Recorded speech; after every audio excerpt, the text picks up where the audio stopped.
you have been on social media lately, you've probably seen videos of people saying that being a virtual assistant is dead in 2025, that the market is too saturated and there's no money in it anymore. And people are saying that being a virtual assistant is a total waste of time, that if you want to make big money, never learn virtual assistant. So I've been hearing this so much that I had to stop and ask myself, like, is that really true?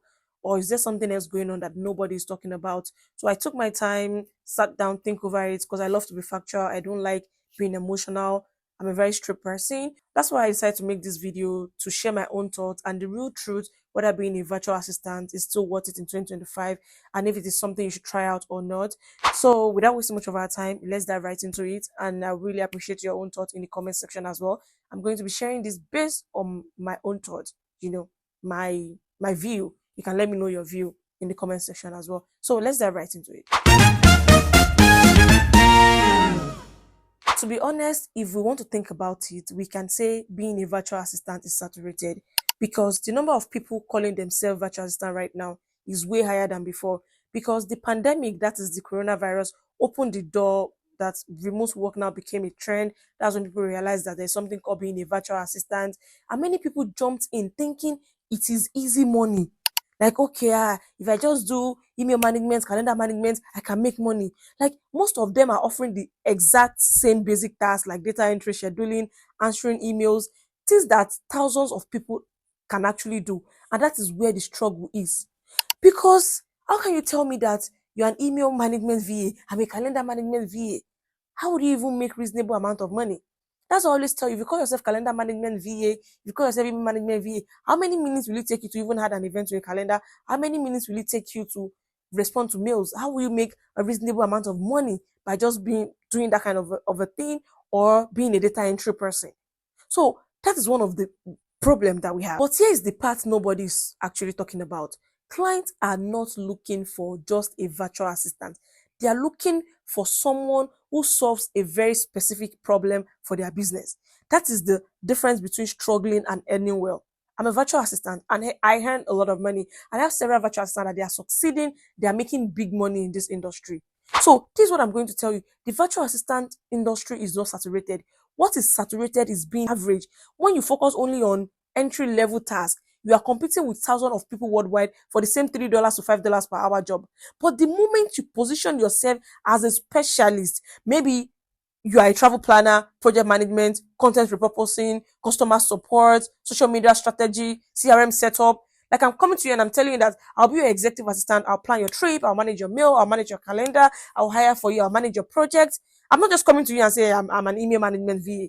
I've seen virtual assistant making 1,500, 4,000, $5,000 every month because they're not trying to be everything. They pick a niche, they master it and become known for it.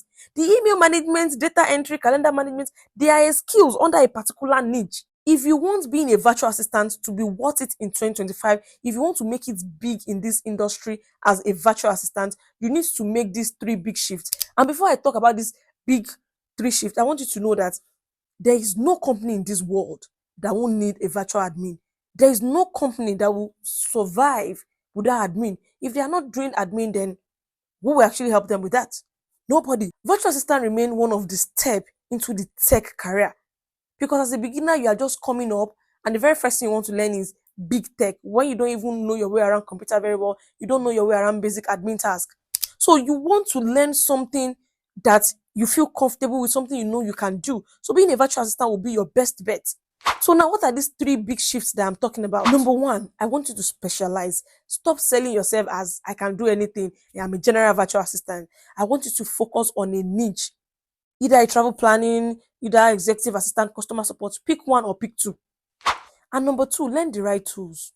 See, clients are not looking for people who only know email and Microsoft Word. They want people who can help them, who can manage their projects, who can solve their problems.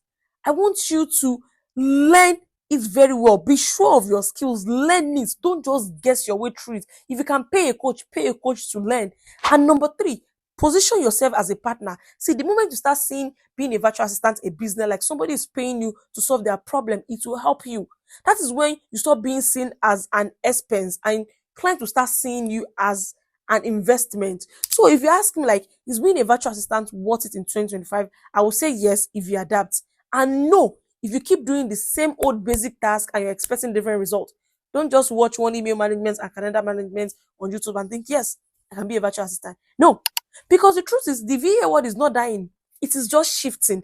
And those who learn to shift with it will still build career they are proud of. So here's my question for you. Are you going to adapt, or are you going to quit before you even try? Don't let anybody decide your career for you. If you want to be a virtual assistant, go for it. And remember, whatever is worth doing is worth doing well. Learn the skills, master it.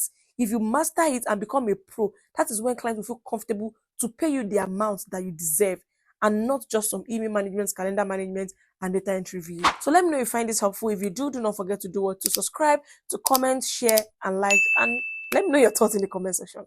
You're welcome.